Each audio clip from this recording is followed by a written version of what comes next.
We believe that we still have a major problem with HIV.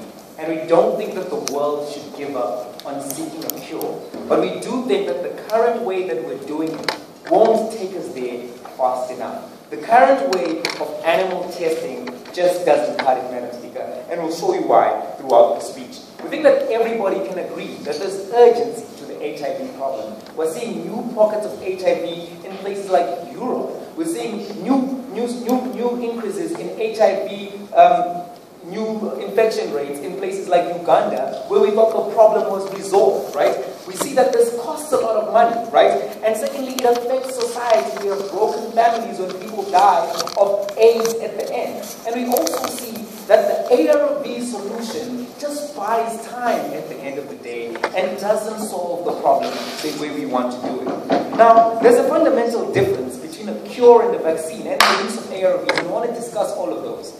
Firstly, we think that the ARV just buys you time. As you get older and your body starts failing naturally, your body won't be able to suppress, even with the use of ARVs, to suppress the rise of your CD4 count. We just think that's the biology. As you reach senescence, your body starts to fail you, and you can't utilize ARVs the way you would. We also think that a vaccine isn't effective because of the way that the the HIV virus keeps changing its outer coat on the virus. If you're not familiar with viruses, it's very simple. They have an inner coat and an outer coat. The reason why we haven't got a cure thus far is because the outer coat is very naughty and it keeps changing, and our medicines aren't fast enough to fix that. It's very simple at the bottom line. So that's the problem with the vaccine, and that's why we need a cure. But now I'm going to my first point now.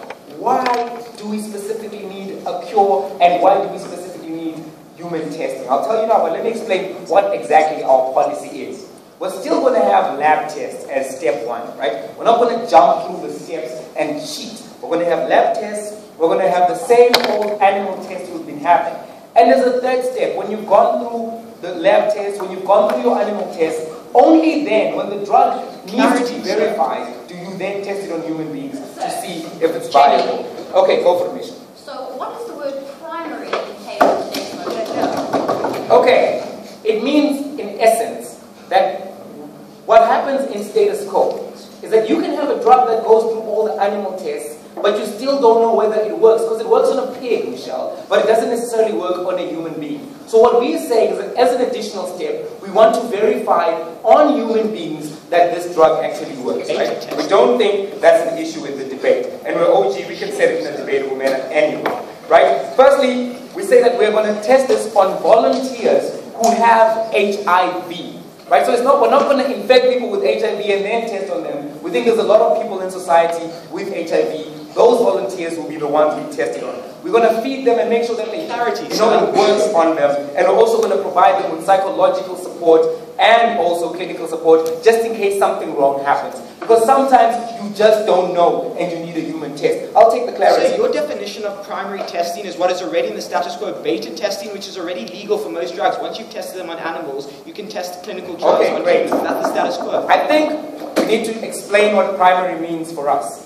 We mean here, and we think it's not very complicated, because human tests are actually not allowed in status quo. You can't just say, hey you human being, here's a drug, try it, let's see what happens. That's not allowed. And that's why we're challenging the motion, right? We don't think that you're going to skip the lab, right, and go straight to a human being. We also don't think you're going to skip the chimpanzee and go straight to a human being. We think that when you've gone through those steps and you want as an additional step to test on human beings, you should be allowed. I used to do medicine and I almost finished it before I ran out of money, so I think I know what I'm talking about. You guys are going to have to try harder. Now, moving forward, here's the problem with animal testing, and this is really the debate we want to have. You wasted significant amounts of my time. The problem with animal testing is simply this. There's a genetic difference between our best counterpart, chimpanzees, And there's a more genetic difference between the next best thing we can use, which are pigs. And then if you go further to white lab rats, you've got a vast array of genetic difference. Now let me tell you what I remember from my genetic class. The genetic code is similar 98% between chimpanzees and human beings. But that 2% makes a hell of a lot of the difference, right? Because it affects the way your human tissue responds to specific drugs. So what may cure a pig may not cure a human being. And that matters in this debate, right? So the second thing is that HIV itself responds differently in chimpanzees and human beings, right? The reason why there were no chimpanzees dying in the DRC and in Nigeria, where really the disease came from, is because chimpanzees can live with the disease, so can gorillas, so can a lot of chimps, but human beings can't, right? That's because of that little 2%. But secondly, you also have a variation in the way drug delivery works. So even if you have a drug that works on monkeys and pigs, it still may not work on human beings because we don't have the same vessels. Sometimes the blood that we have is not of the same composition, and sometimes our cell tissue doesn't respond the same because we just don't have the same cells. So drug delivery is very important in this debate, and we say you have to test for that. You have to test whether the drug can be delivered effectively, and you have to test whether actually the drug will work on a human being. Because at the end of the day, even if you've tested on chimpanzees and pigs, you still need to find out if it's the way it is. Right. There's an issue of side effects, and we want to talk about this before we conclude. We think that there may be side effects. People may get really sick from this, but it's worth trying anyway, because at the end of the day, we have to consider what's in the greater good of humanity. If these tests can lead us to a cure, which can stop the biggest endemic problem we've had since we had the Black Plague, it's worth it, because we're losing a lot of lives in the short to medium term because we're not doing anything. We haven't had, in status quo, an aggressive enough solution to this problem, right? We don't think that this is a definitional debate. We think this is a principle debate. To say, can we actually test on human beings when we don't know whether the drug is going to work? We argue that we should, because it's different from pigs and chimpanzees. The drugs don't just move to your cells the same way, and we need to afford doctors the opportunity to do this. And also, we think even though there may be side effects, these are legitimate side effects for us to factor into the composition, because at the end of the day, the stakes on our side lead to greater wins than the losses in status quo, which is the continuation of the HIV endemic. We're proud to propose.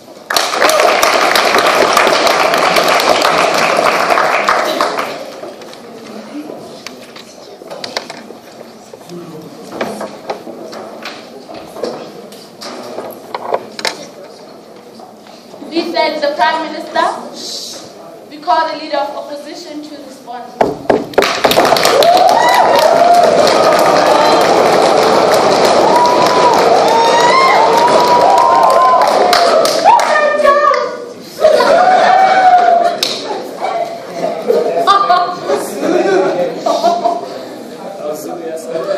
Madam Speaker, there is something fundamentally self-defeating about wanting to come up with a cure to protect the sanctity of human life, but in the process endorsing drugs that do the exact opposite. That is the problem of what opening government is. I'm going to talk to you about 4 things in my speech. The first thing I'm going to talk to you about is when do we overlook utility as a useful principle in the decision-making process. Second thing I'm going to talk to you about is the contagious nature of defiling the sanctity of human life.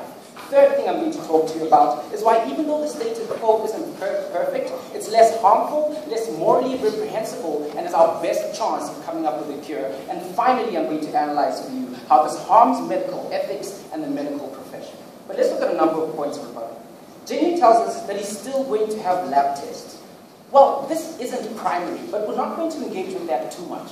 Our fundamental problem with this is it doesn't expedite the process like he's telling us. Because if you're just going to have lab tests and then have this process, if anything, you're just elongating the process. We think that's an issue that caves in on itself. He tells us that people will have a choice to do this. We tell that when people feel under duress of HIV/AIDS and don't want to die, they're going to make irradical choices. But that's something, radical choices, irrational choices, that's something Michelle is going to talk about. But let's look at this idea of the difference between chimps, pigs, and humans. On a first level, it means that Jamie, who admittedly didn't complete his medical studies, understands more about medicine than the people who are actually investing billions of dollars in using these processes to come up with a cure. We think that's just fundamentally flawed. But also what it means is fundamentally flawed, right? Last point of rebuttal, right? This idea of urgency. What we're going to analyze here in this debate about urgency is that, look, HIV/AIDS was extremely urgent before we had ARVs. I'm not saying it's not urgent now, I'm just saying it's a lot less urgent. Because while we're looking for a cure, there's a remedy that people can use to elongate their lives even though they contract the disease. We think that the urgency is reduced. We're not saying it's removed, it's reduced, and that's something significant in the debate, right? So let's look at this idea, when do we overlook utility as a useful principle in the decision-making process? We think there are two metrics under this, right? The first one is when there are the ensuing harms of overlooking it are exponential. I'm going to analyze that. The second one is where the harms or it harms fundamental moral beliefs that build the fiber of what that society believes. We're going to talk to you about the sanctity of life. But why do we think the ensuing harms are exponential? Because what's going to happen is you're not going to have one pharmaceutical organization picking 5 people to test it on them. You're going to have thousands of pharmaceutical organizations finding thousands of people to test this on, and we believe this is a massacre of human life. Yeah. So in order for you to come up with a proper cue that's legitimate, you need to be sure that it works on the majority of people. So for example, you need people with blood type O, B, A+, and all of those blood types. You need different kinds of people with different kinds of diets. That means you're just getting more people to test this on. We think it's illegitimate and it's a massacre of human life. We think the harms are too exponential for us to foresee. Right? Also, let's look at how it harms fundamental moral stances in society takes. Now, what we're going to talk about here is that the reason that the right to life is a right we give with sanctity or we respect that much is because it's the only right that once taken away from you, you can't get back. But secondly, it's also the only right that every other right within society emanates from. That is why we respect this right so much. That means that the only times we are legitimized to remove that right from human beings is when we are absolutely sure, which Jamie is not, that the results will be good. But even in instances where we are absolutely sure that the results will be good, we think that it needs to be moral for us to do this, right? So, let's look at this idea of why we think this is fundamentally immoral. It goes back to how I started my speech. Because you're saying that human life is so important that we want to do all these things to protect it. But also you're saying that human life isn't important enough that you're going to protect it even though it has things that are already protecting it like ARVs. So you're not going to protect it there, but you're going to protect it under your policy. No, Jamie, I'll take you as far. Let's look at this idea of the contagious nature of defiling the sanctity of human life. We believe that you defile the sanctity of human life in 2 ways, right? You change what it's called, number one, and you change what it's called, number one. Let me discuss that. The reason people don't sympathize so much with people we call insurgents is because they can't relate with those people. So we believe that by changing what you call the sanctity of human life under his policy, just saying we're going to test these people because it's utilitarian, is extremely harmful. We believe this is contagious. Why is it contagious? Because if you're going to defile the sanctity of human life in one way and be able to justify it, this means that it's justifiable within society to continuously defile the fundamental principle of human life. We believe that's harmful because you legitimize the stance that people within society are able to take people's lives as long as they can justify it. We think that's an immoral message to pass within society. I'll give you a closing. Yeah, we think Humphrey is smart enough not to go test a drug with someone that they believe this drug will absolutely kill. They'll only test if this person will either become a little bit more sicker or less sicker, but not defile the sanctity of life altogether. Your entire case is based on that premise in full state. Okay, great. Let's look at harms medical ethics, because that engages exactly that, right? We believe you legitimize the need for doctors to take more risks. Because coming up with a cure for AIDS means that you have sole rights to that cure, and the billions of dollars that come from that are something that people want. So what you're going to do is you're going to legitimize the need for all these pharmaceutical companies to take more risks so they can come up with the cure quicker. We believe this is harmful, in fact more harmful than status quo, because you're taking bigger risks to people's lives. But also, we believe that this in a form legitimizes things like human trafficking. Because in instances where you don't have enough people who are willing to opt into this, because it's legitimate to take those people's lives during the process, we believe this sort of like leads these people into those kind of harm. So we believe that it legitimizes organizational trafficking. Basically, Madam Speaker, this is a partnership with HIV/AIDS to kill the people of our society. We cannot accept it. So let's look at this idea of the status quo and how, even though it isn't perfect, it still protects us. Because there are measures we go through, and the reason we go through these measures is everything I've just given you about how we respect the sanctity of human life. But at least in the status quo, Madam Speaker, while we're looking for this important cure for AIDS, which we can see, we're letting people live their lives and giving them ARVs. We need to reduce this, the urgency that Jamie talks about to do this, and that the status quo is good. Because even if they say that, you won't be able to come up with an absolute cure by using chimpanzees, the only thing you're going to be able to come up with is the ability to know that, okay, this cure isn't harmful anymore, so therefore now we can test it on ARVs. The reason testing on people right now isn't legitimized is because everything they have isn't safe, and that's what Jamie's case legitimizes. So what does IT have to do in this debate? First of all, she has to refute the argument of why human life can be defiled in this way, and that it isn't something that's extremely sanctimonious. She has to talk to us about how this doesn't harm medical ethics. We don't think that she can prove that argument. But lastly, she needs to tell us that this isn't something that's just going to be a trend within society, where every time we can justify killing someone, we're going to go ahead and kill them. We are so proud to oppose.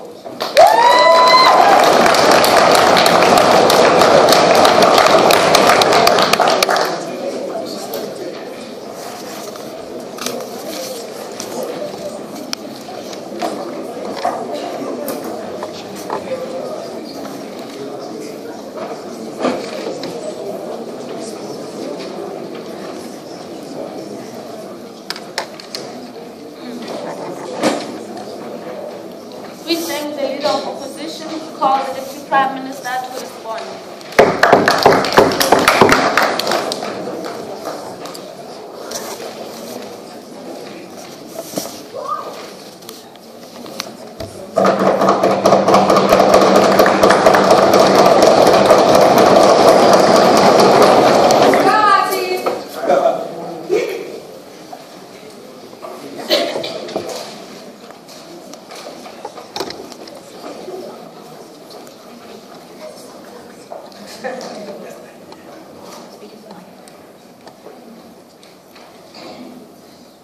Madam Speaker, they tell us that the epidemic of HIV and AIDS has become less urgent because we've got antiretroviral treatment. The epidemic was never really about people dying. It was about the amount of people who get infected by this virus and will surely die.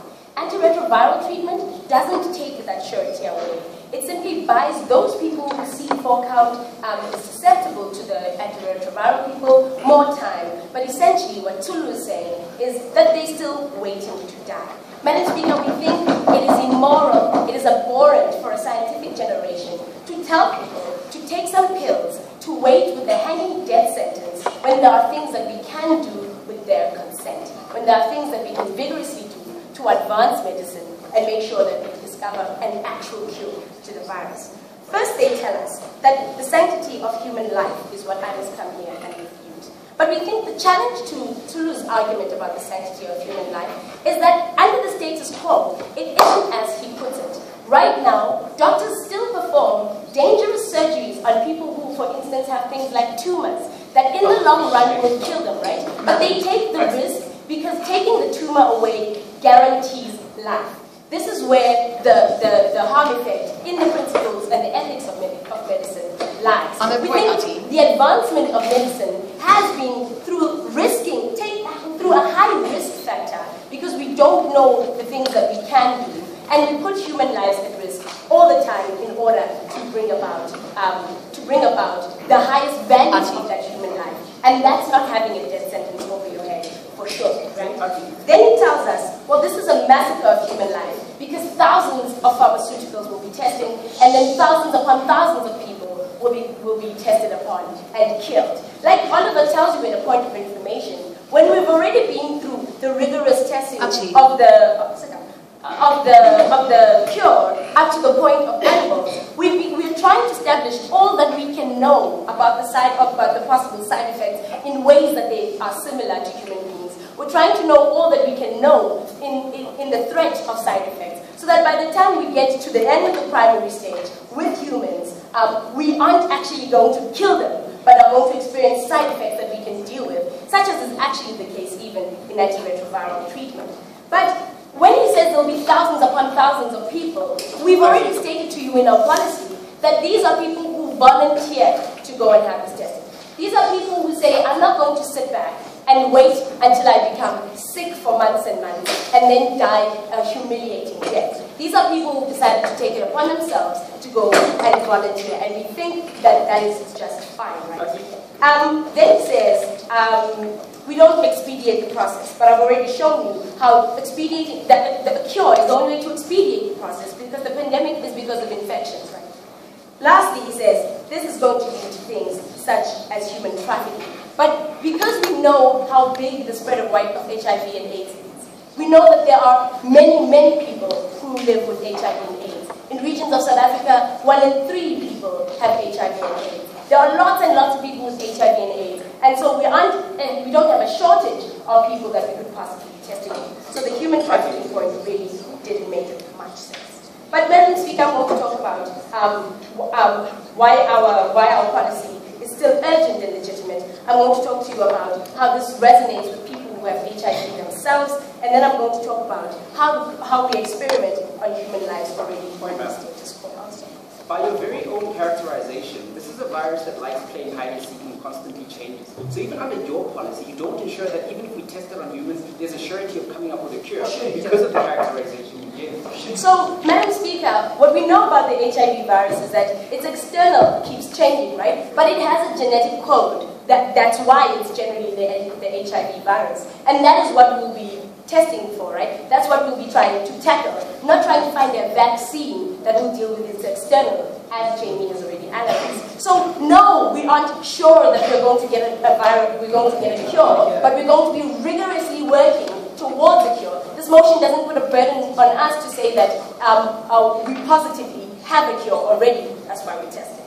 So, Madam Speaker, we think that people with HIV and AIDS right now, even with the attempts to get by a vaccination, even with antiretroviral treatment, still have the death sentence over them, right? We think in a lot of instances, these people aren't properly able to abide by what it means to be under antiretroviral treatment. Nutritionally, we think many of these people don't qualify for antiretroviral treatment because their CD4 count is already too low. Even those people who are under the treatment, we think still have the death sentence and know for sure that they will die of the virus, right? We think this is not good enough for us as a society at large to accept and give up on, but we also think the people with HIV and AIDS themselves don't think this is an acceptable condition, even though there have been like lots of messages about living positively, right? We think these people now have an opportunity to take the matter of their disease in their own hands when they volunteer towards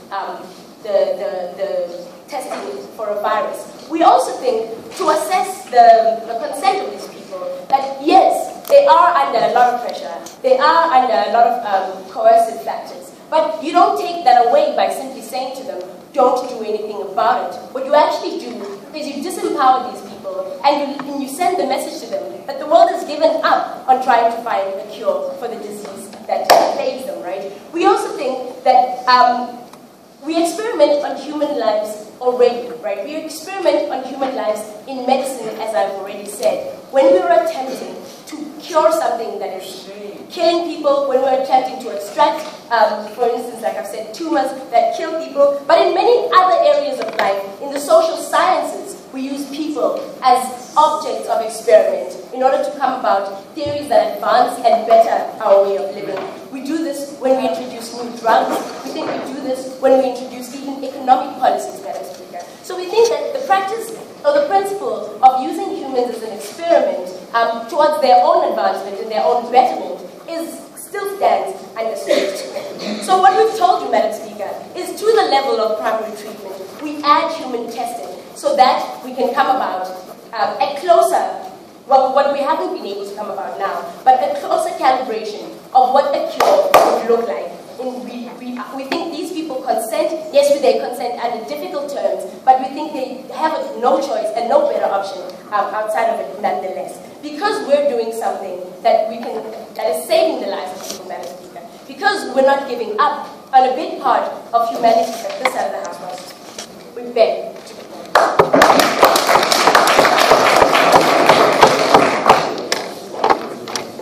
We thank the Deputy Prime Minister. We call the Deputy Leader of Opposition to respond.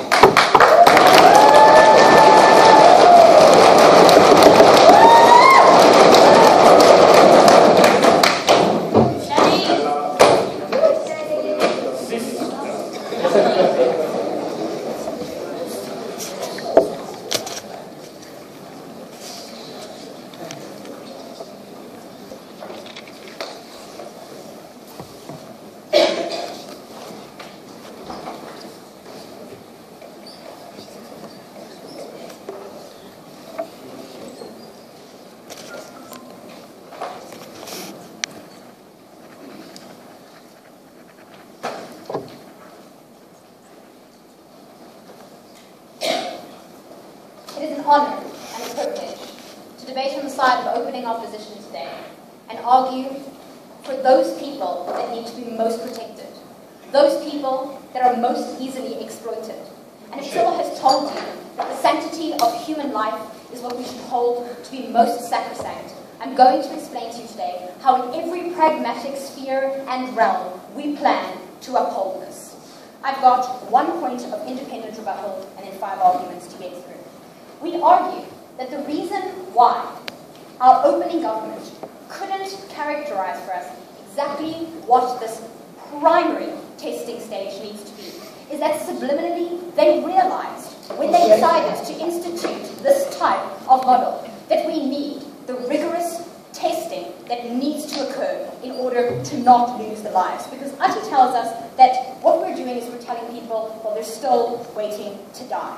What Sula and I are arguing is that we will not play on the hopes of the most desperate people by giving them a death sentence now. Instead of letting them live a quality life and buying them the necessary time we need to ensure that we do not have a genocide en masse by exploiting the most desperate people on the planet. Let's get into my first argument.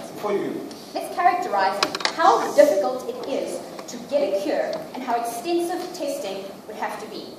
So this is a very large problem of the HIV pandemic, is that people are not just uneducated about HIV in general, but they're uneducated about this very specific fact, that people that happen to be HIV positive, and both parties happen to know that they're HIV positive, continue to have unprotected sex because we've already got HIV. The problem here is that this is why the AIDS virus continues to morph. This is why there are so many numerous strains, because people are uneducated about the fact that even if they're HIV positive, they need to have protected sex. This further infiltrates to just how widespread the problem would be of actually finding a cure, which is why Tolo's point is so important, of the huge amounts of people that would have to undergo this testing because of the huge amounts of strains in order for us to be able to find any sort of cure. And that's why, yes, we can argue that people in millions will die because of just how extensive this HIV problem is. Second argument, what does rigorous testing allow for? We argue 2 sub-points under this.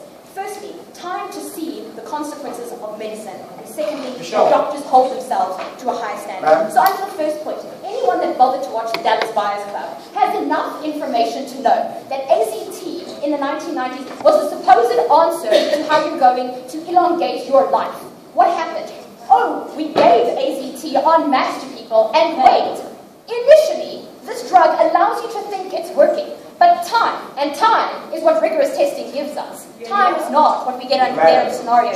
That this AZT killed people or severely deteriorated their health en masse. But wait, let's take the chance of this, because supposedly we're going to find a solution sooner. But the second point here, so doctors and researchers that go, I don't need to push myself to figure out how my cure can work without sacrificing the lives of people. Oh wait, we give them the open door to go, here's test subjects en masse that are desperate and will buy into the hope you're feeding them. Third argument here, how much of an impossible choice this is for the person agreeing to it. So, wait, in order for us to get the expediency that they so desperately want, it's got to be in the primary phase, when there's been very little testing as to what the side effects of this are. So in order to make a choice that isn't warped, we've got to ensure that you are actually informed about the repercussions and risks that you're undergoing. When you've done barely any testing on this type of drug, what are you going to inform your patients are the potential side effects or how sick it is that you're going to die? We're arguing that they can't possibly make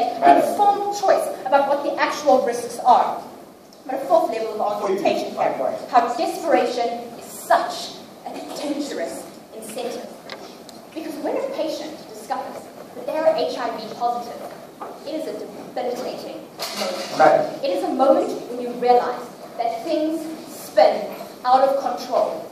And what is the one thing that you will cling to if it is offered to you is the desperate desire to get that control back. And we're arguing that yes, people will sacrifice their lives, sacrifice their quality of life, without knowing what the repercussions could be, in the desperate hope that they can gain back that control that they feel they don't have. So, Syl and I are arguing here that this choice is so warped that we wouldn't allow this choice as an option in the first place for the most desperate people that cannot realistically be able to weigh up whether this is something that could benefit their lives or not. Closing. Yes, so would you remove 4,000 soldiers on a border battalion that faces there when there's an indication that these soldiers might die in combat? So, if there is imminent danger for these soldiers, then we'd love to be able to remove them. If we can weigh up that these choices are informed enough and that we know what the consequences are going to be for these soldiers, when we can't decide upon this, then we're not able to act on behalf of these soldiers.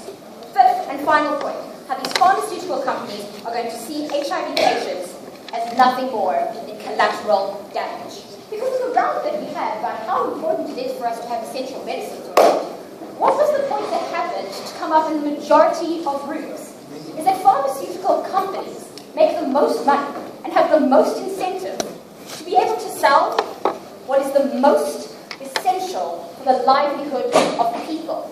And we're arguing that when you en masse allow millions of people to take part in a clinical trial, these pharmaceutical companies don't see individuals whose lives may be in danger, or individuals whose quality of life could be reduced by not taking ARVs. You know what these pharmaceutical companies see you as?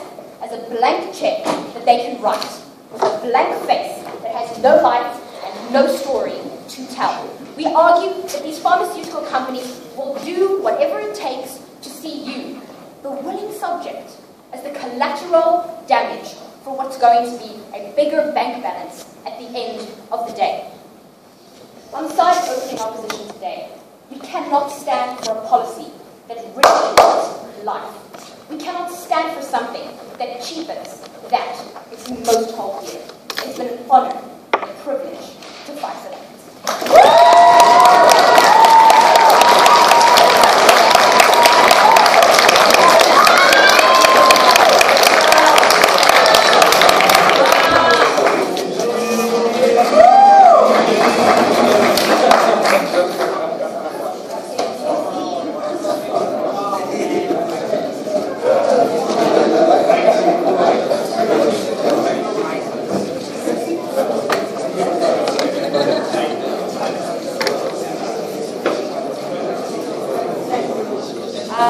We thank the deputy leader of opposition. We thank the member, we call the member of government to extend an order.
to ask ourselves in today's debate is, can hope be a dangerous delusion?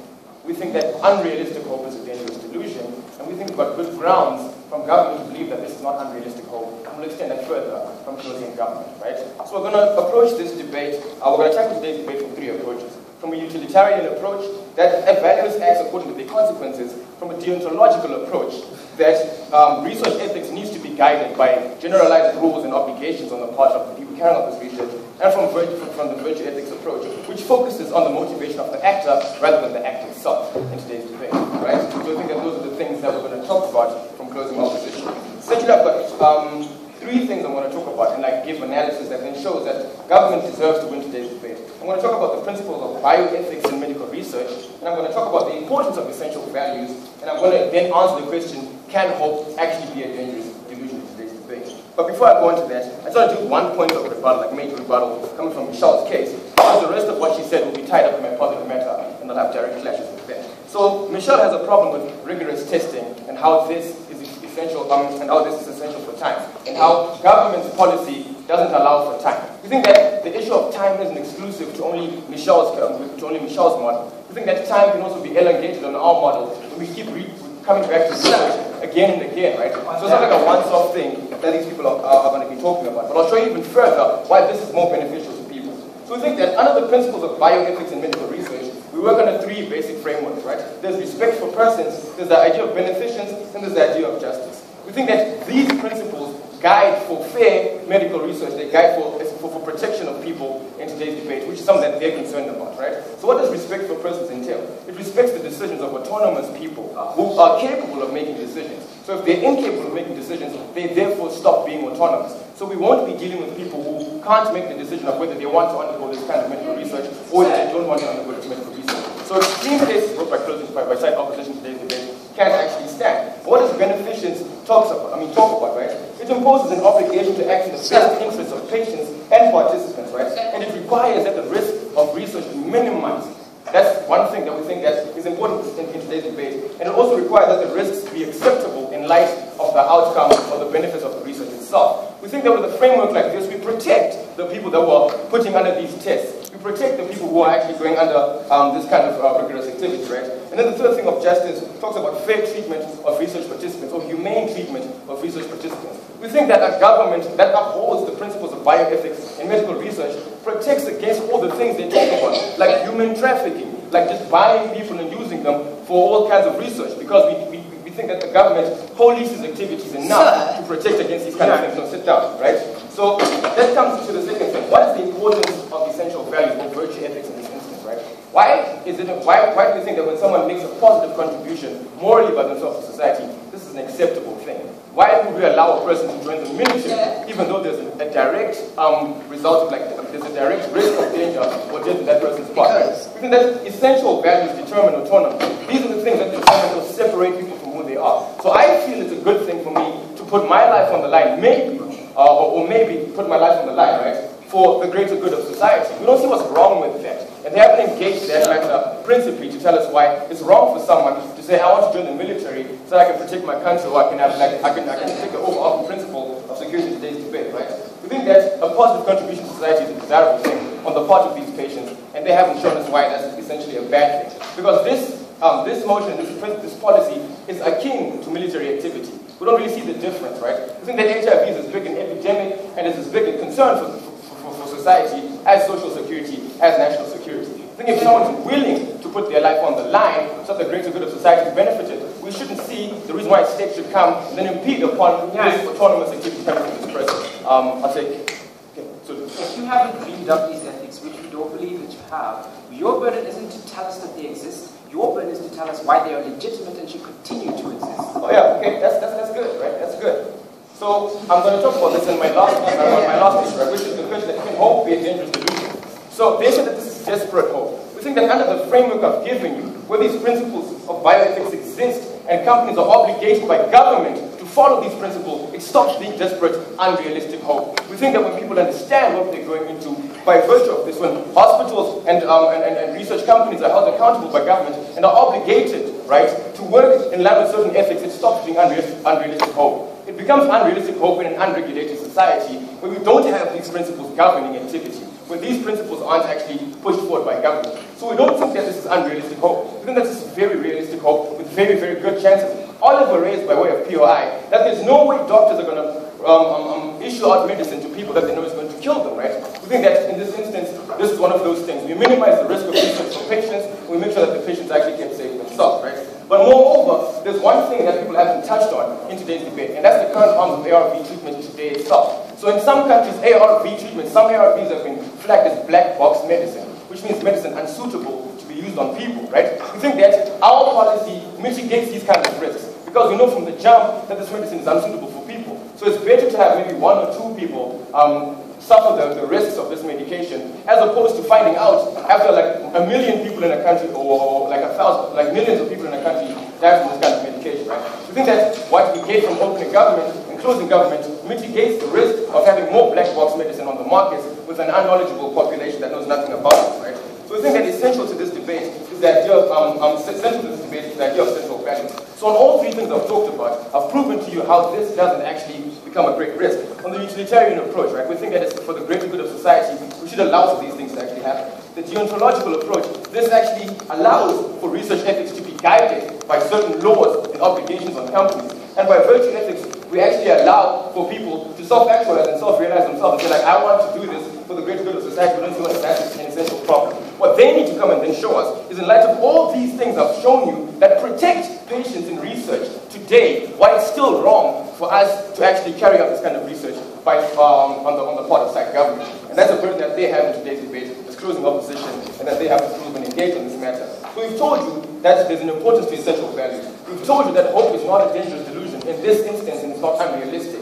We've given you frameworks, we've given you instances where this can actually happen, and this can actually be regulated properly to get the harms. So we think that coming up and talking about rigorous testing in time and dangerous desperation is not enough to win you today's debate. What we've told you stands, and we need thorough engagement from side opposition if they wish to win today's debate.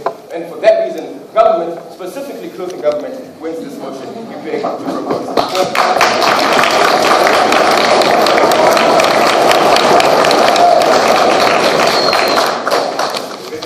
We thank the member of government. We call the member of opposition.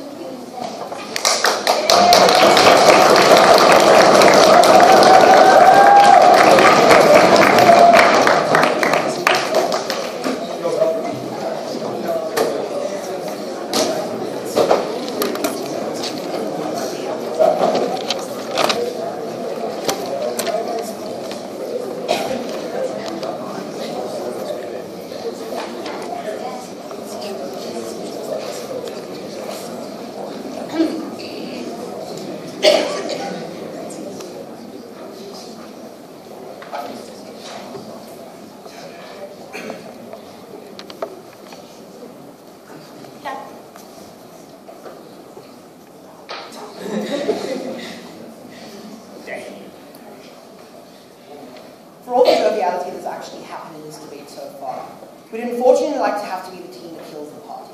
Because unfortunately, HIV is not something to joke about. HIV is not something to take lightly.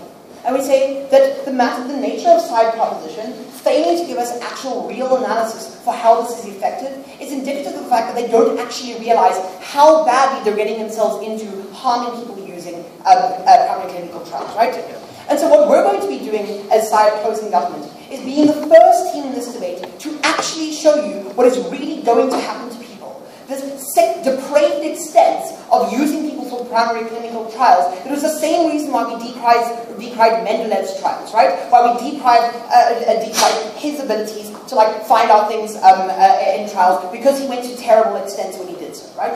So what I'm going to be showing you is not only is it specifically morally abhorrent, but I'm going to be showing that the reason why it's morally abhorrent is firstly because we're using people, secondly because we have a lack of surety, thirdly because it's a necessity to be radical, and fourthly because these primary clinical trials specifically require, in most cases, the stopping of the use of ARVs, right? And secondly, I'm going to be showing you that this actually encourages dangerous behavior. So the kind of epidemic that side governments worried about curing is actually going to be increased by using these trials. So let's first look at the moral abhorrence, right? And all of the matter that side government gave in terms of moral abhorrence and utilitarianism, deontological principles, and virtue ethics all fall under this, right? And so, firstly, we have to look at this nature of using people, right? And we started at the beginning of beginnings of analysis from opening opposition, right? But essentially what they're talking about are things like human trafficking. And we think that human trafficking does exist in the world. But what's specifically more important, right, and exists in a reality in which pharmaceutical companies regularly go to poorer countries because they know that people are more desperate for treatment because they don't have access to more medical resources outside of that treatment, right? We say is specifically that these companies are going to be taking advantage of people who are so poor that they don't have access to the other kinds of treatment, right? They're so poor that they don't have access to the kinds of education which would show them that they're making a really bad decision by participating in primary trials, right? And for the record, we'd like to clear something up, right? When site opening government decided to shirk their burden and pretend that primary trials were actually what are known as beta trials, we think that not only did they remove any benefit from actually using people in primary trials, right, because that's where they'd be most beneficial, right, but they actually moved them closer to being the already existing benefits of secondary trials, right, but I'll get to that later, right. And so in terms of using people, we think that's a bad decision for irrationality.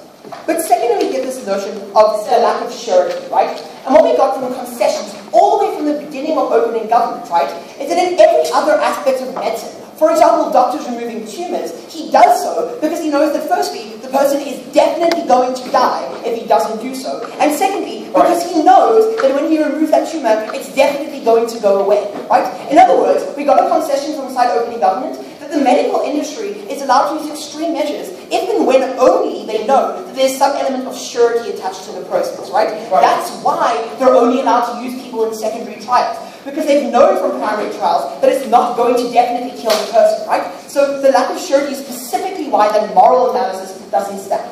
But then in terms of like this like really fluffy philosophical analysis that we got from side closing government especially, right? What they told us is that in terms of utilitarianism and being in the best interest of everyone, I'm waiting you down, right? In terms of being in the best interest of everyone, right? And in terms of being able to like have medical principles which guide how the medical practice works. First, in terms of being in the best interest for society, right, and for everyone involved, I am going to be showing you why that isn't. Specifically, first because we don't have a lack of surety, but secondly, because side opening government shot themselves in the foot. No, I'm saying no, right? Shot themselves in the foot by using, by participating with humans in a section of the clinical trial in which the 2% of DNA doesn't actually make a difference, right? But in terms of like allowing virtue ethics to mean that people are able to make decisions that are like for the greater good of society, they already conceded that the reason why people would be participating in the trials isn't because they have this like really altruistic notion of trying to help everyone else in society. It's because they're desperate, right? And that's one of the differences, first, in terms of allowing people to go to war. But secondly, the other difference in terms of people allowing people to go to war is that if they don't go to war, millions of people's lives are automatically at risk, right? Millions of people are going to die.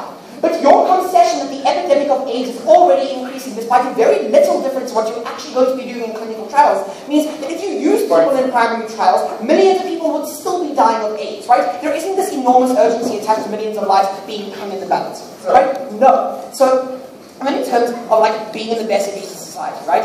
And essentially like our very own Dr. Mighty, right, told us that like the 2% of DNA makes this like enormous difference for how it does, right? And we get that when we studied medicine like a really long time ago, we say that like maybe that's what they taught in genetics, right? But the 2% of genes that actually differ between humans and chimpanzees are aesthetic feature forms of DNA, right? It's not your white blood cells. The white blood cells have the same combination and the same makeup, right? You don't have a difference by looking at someone with blonde hair as opposed to like hair all over their body. It's going to die from like leukemia, right? So there is no efficacy there. And then lastly, in terms of like the necessity to be radical, right? The kinds of primary trials you use, because you're talking about HIV, have to be a brand new field of medicine. No, I don't care, right? Like, have to be a brand new field of medicine, right? So it's things like blasting people with an even more intense version of chemotherapy, right? This isn't something that, like, if it doesn't work, oh well, you can go back, right? What it means is because it requires people not to take ARVs, right? Because you have to isolate the fact that it's affecting him. What happens is, you blast the person with chemotherapy so hard that if they're lucky enough to survive, once you're done with the clinical trial, they're too frail to take the previous cocktail of ARVs and they die earlier. Side government is advocating allowing people to die earlier, ladies and gentlemen. But lastly, in terms of like vaccines, right, which they decided to ignore, vaccines are the most relevant form of like research at the moment because they're the ones that actually penetrate the outer shell and go to the genetic code of the virus. They ignore that, so they're not getting any efficacy. But finally, in terms of encouraging risky behavior, right, we said that what we've already got from inside a government, right, is a concession that we give people hope that something's going to change. But because every single primary clinical trial for a cure of HIV in the past hasn't worked, because we don't have a cure for HIV, right, what you end up telling people is that there's a medical breakthrough that's going to save you. And it's the same reason why especially the gay community in the USA has been having more unprotected sex, because they think that ARVs are just going to make it go away, right? So when you tell people that there's a supposed cure that's going to fix them, all you do is increase the HIV epidemic that we have from side government. So ladies and gentlemen, the side government actually cares about deontological principles, about medical ethics. If they actually care about efficacy of a cure, and if they actually care about the millions of people who are going to die by participating in primary clinical trials which are only standing to hurt them, you side specifically with closing opposition. I thank you.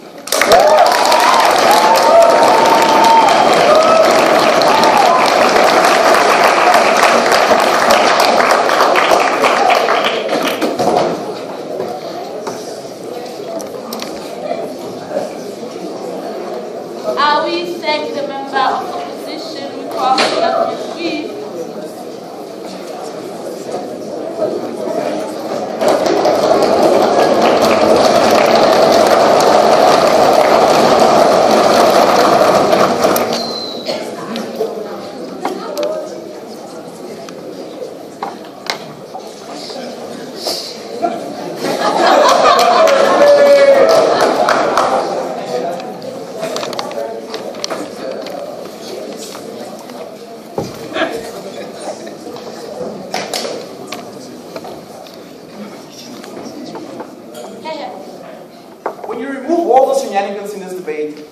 Ultimately comes down to the utilitarian way up versus is it okay for us to use people as a means to an end. I was very happy when Daniel came and told us that we'll be using people and that's wrong, but he simply just didn't give us the analysis therefore, right? And I'll tell you why it's okay for us to use people as a means to an end in that instance, right? Opposition has been very naughty in today's debate, right? By not choosing to engage with the principle of this debate, right? But they try to give us like mechanistic harms that will come about that they think we just cannot solve by means of mechanistic like implications, right? Implementation, right? So we don't think they have a case in today's debate, right? So I have 3 points. I'll be speaking about 4 things in today's debate, actually. I'll be speaking about the utilitarian way up, I'll be speaking about the nature of the process, and why the nature of the process falls to our side in this debate, and I'll be speaking about the sanctity of life in this instance, right? So let's talk about the certainty of death, the utilitarian way up, right? So this debate is about certainty of death, right? Like the utilitarian way up is that life is more important than all else, by Zulu's concession. We agree, right? But we say that in the absence of a cure, or in the absence of like trying to get a cure, in an effective means, which Jamie told you, human testing being most effective, right? We say that the certainty of death, right? But we tell you with the prospect of a cure, which will be like, the length will be like reduced on our side of the house, right? We tell you that the certainty of a cure increases, right? We don't tell you that we will definitely get a cure in the next 3 years, right? We tell you the certainty of the cure increases, right? By Daniel's analysis, it tells us that the doctor can only perform a procedure like a tumor removal if there's certainty of death. Like we think Ati gave you enough analysis to prove that there's certainty of death regardless in that instance, right? So we don't think logically their case stands in that instance, right? So we think certainty of death is certainly an instance thing. From my POI, I asked Michelle, would you remove 4,000 soldiers around the community protecting 50,000 people who might die? She said, if there's an eminent threat to that community, then no, right? We say very well, because there's an eminent threat to our society in that instance when we don't actively try to do everything we possibly can to find that, right? We think that we leave soldiers in communities for like 4 to 5 years to protect the community post-war or something, like we think this is exactly the same instance. So by principle consistency, they just don't stand in this debate, right? So let's talk about the human massacre under the utilitarian way up. So Tulu had this idea, right, that there will be a human massacre because there's some abuse of the system. No, thank you. It told us about human trafficking. It told us about that we will be exploiting test subjects, right? And then we heard from Daniel that there will be a profit maximization by companies like Pfizer and Ad Hoc, right? We say all these things can be solved by means of regulation, right? We don't think why we aren't able to regulate these things, right? So we say that when we see human trafficking take place, we will just police this more in that instance, right? But when we see instances like exploitation of test subjects, right, we will like find that company that does it. And in fact, we don't even have to use companies. We can use government research facilities that just don't have the interest of the people at heart, that just don't have an interest to exploit you in that instance, right? So the profit maximization point just falls out because the opportunity for us to use government research facilities still stands, right? So all the mechanistic harms in the stand simply does not stand, right? What we heard from Auntie in that instance, right, is that the mechanistic benefits that come from it are more tangible in an instance that when people die, you wreck a household because of HIV, right? We think that Michelle was very silly to come tell us that people just aren't educated about HIV and AIDS, right? Therefore, we should educate them. One, we think that is very patronizing, right? But secondly, we think that you can teach people about this, which is not mutually exclusive to our proposition, right? So we don't think why that solution should stand in this debate. I'll take opening. Why is it that you want to argue for regulations that you are going to have to give people, that you are freely giving the choice to be able to sign their lives away and then so I can volunteer, right? And like they say that there's a threat of like exploitation, right? If that threat of exploitation happens, we can just prevent it by regulation. So even if people volunteer or don't volunteer, their case still stands, right? But the case doesn't stand because there's a regulation that can actually prevent that from happening, right? So they don't have an actual argument for regulation, right? So let's talk about the sanctity of life. My last point under the nature of the process is we heard that the test period for the process is just too long, right? They gave us no analysis that suggests under us the test period is even longer or equally as long, right? What we gave you under Jamie's analysis of the inside and outside thing I don't understand is that this would actually reduce the process, right? It means that we have better means to find a cure, but it means that we have means that will shorten the time span to find the cure, right? So we don't think that analysis has been engaged with, right? No, I do chemistry, not medicine. So let's talk about the sanctity of life. And before I do that, I'll take Daniel. Okay, you still haven't explained to us how it's utilitarian to completely eradicate the guaranteed benefits of making life. I did calculus. This is cool for me, right? We think that the calculus in this instance is very easy because in one instance there's more certainty, and in the other instance there's less certainty of death, right? There's a reduction in the certainty of death, right? We can't tell you that we are all Einsteins, well, bad example, but we can't tell you that we're all super smart and we'll find a cure, right? What we can tell you is that you create a better avenue for us to find a cure. Perhaps we can find an even better vaccine that's even better than an ARV in that instance, right? But that's not what this debate is about. So let's talk about the sanctity of life, right? So wait, no thank you. Under my utilitarian way up, I showed you that there's less certainty of death, right? So that means that the sanctity of life is protected in that instance, right? Because the sanctity of life is not protected when you certainly know people are going to die, right? That's not the protection of the certainty of life. Protection of the certainty of life is trying to stop that from happening actively, right? They're not doing that. But what we're more concerned with is that, so you don't have a sanctity of life argumentation. What we're more concerned with is the quality of life argumentation, right? What I told you in this analysis was that you afford people the opportunity to freely exercise their choice, but also to be autonomous beings, right? When you take that away from them, they're no longer autonomous beings. It is no secret to us that being an autonomous being adds to this quality and the quality of your life, right? By removing that, you're reducing the quality of that people's life. They need to give us analysis as to why their restriction or their limitation is a justified limitation on why we should reduce people's autonomy, right? We got no analysis from that, and we actually can't get analysis from that, from Rowan's speech, because it's a chief whoop speech, right? We tell you that the role of the state in that instance is that the role of the state must actively ensure that people are being as autonomous and people are being as choiceful as possible without harming the rest of society. We see no actual threat to the rest of society, right? The only argument for people dying in this instance is that doctors are stupid and doctors will give drugs to people who will die. What we told you by POI is that doctors won't do that. Doctors are smart enough, right? So people just won't die. There won't be a massacre. In fact, we're forced to find this cure. The role of the state is to protect this autonomy. They need to give us analysis as to why that's not true. Cyclosing government certainly wants today's debate. Thank you.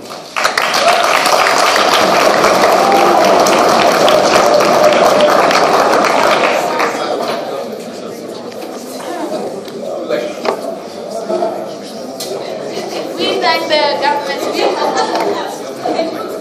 call the chief whip to submit the debate.